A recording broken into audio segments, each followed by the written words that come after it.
La rencontre d'aujourd'hui fut l'occasion de jeter un regard rétrospectif pour évaluer le pas franchi dans la mise en pratique des recommandations issues des réunions précédentes. L'idée mère de ces échanges est que les opérateurs économiques, le secteur bancaire et l'OBR forment un trio susceptible de transcender certaines difficultés rencontrées ici et là, et selon dans le respect des intérêts des uns et des autres et des lois en vigueur.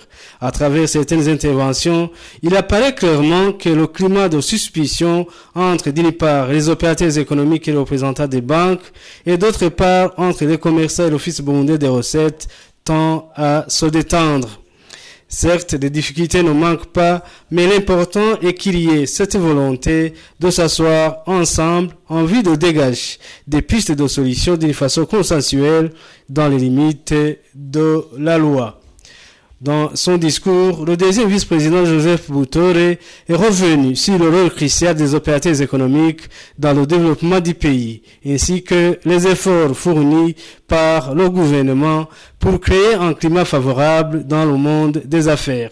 De nouvelles lois ont été adoptées et la création d'une zone économique spéciale est une étape importante pour attirer les investisseurs et bien d'autres projets en cours de réalisation. Pour les opérateurs économiques, il faut que les banques cessent de capitaliser les intérêts et que l'OBR tienne compte que trop d'impôts tue l'impôt et songe plutôt à élargir l'assiette fiscale.